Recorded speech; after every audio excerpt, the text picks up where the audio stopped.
Entretanto, gostaria de referir a epígrafe que vê no livro da autoria do Padre António Vieira, que nos obriga seguramente a refletir.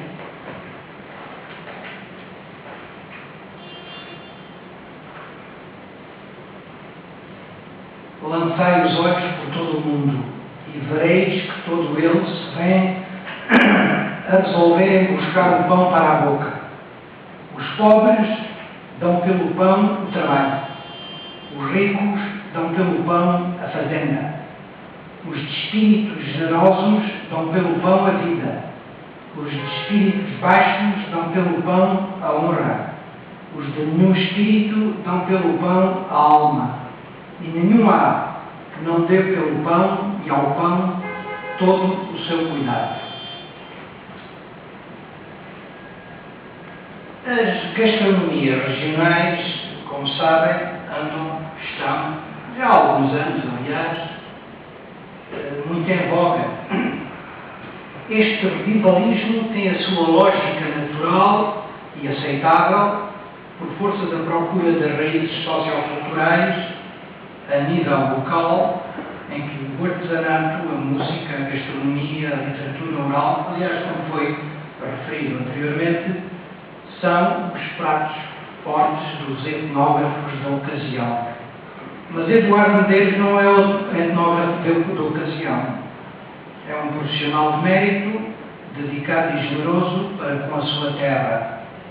E o autor afirma, nesta obra, vou citar, exceptuarmos as interessantes páginas da monografia de António Augusto da Costa Simões sobre a cultura cerealífera em meados de 800, são muito escassas as fontes para uma etnoantropologia das culturas do pão nas 5 vilas e demais terras agrícolas do concelho de Ancião. Os registros históricos disponíveis sobre a apropriação e uso da terra são também raros. Por isso, usarei dados colhidos nas entrevistas que reportei com interesse para o estudo do ciclo da roa e do pão. Permitam-me agora que faça uma ligação ao Alentejo, mais uma. Por causa da lei de 1899, como está referido nesta obra, o arroqueamento de muitas charnecas, a diminuição de vazios, a adubagem e outros modernos processos de cultura fizeram aumentar no Alentejo e noutras regiões do país a área produtiva e o seu rendimento. Isto deu origem a uma elevadíssima procura de mão de obra, sobretudo de mão de obra sazonal, o que também se deu durante o Estado Novo, como é sabido, a famosa campanha do trigo.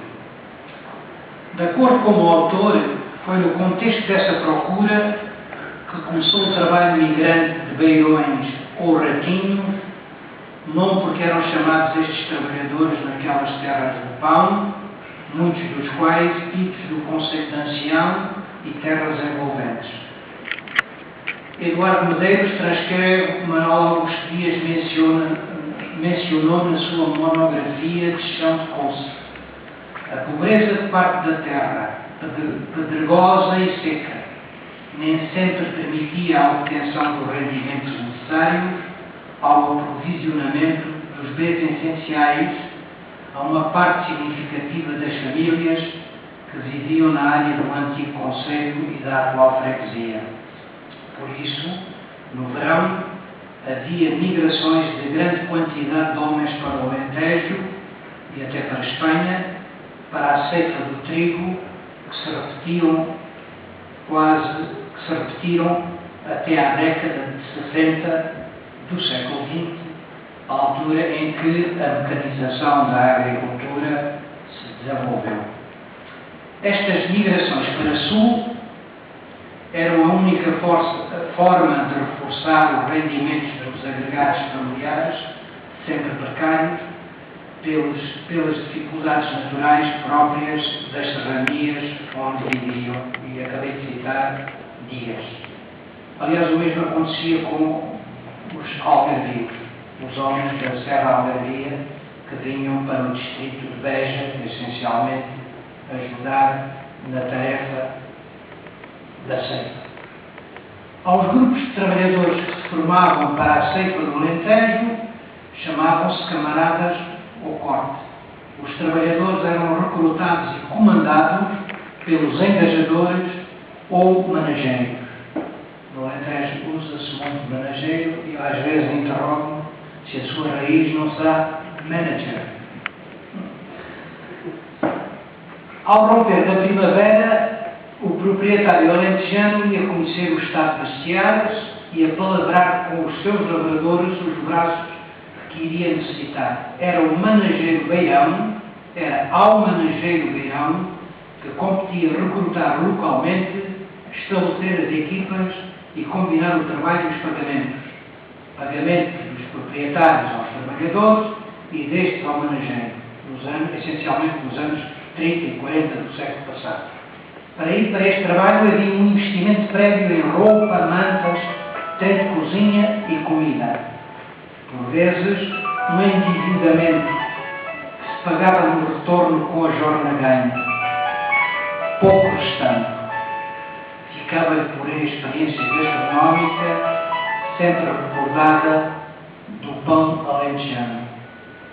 Entretanto, gostaria de referir à apetência que nós, alentejanos, temos pela broa.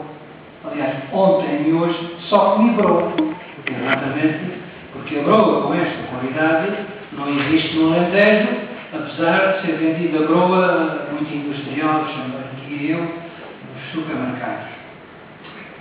Este livro é um trabalho de referência para consultar regular e sistematicamente pelas suas considerações teóricas, pela contextualização histórica neste fundo harmonioso do telemóvel, pelo adequado trabalho de campo e pela escrita transparente, motivadora e aliciante do professor Eduardo Medeiros. A broa ou o pão são elementos culturais que definem a nossa identidade local. A leitura deste trabalho é um convite apetitoso para nos sentarmos à mesa da sociabilidade, amigos, vizinhos e irmãos. E, no simpósio do convívio, pensarmos. Este livro serve para pensar, como diria Claude Lévi-Strauss.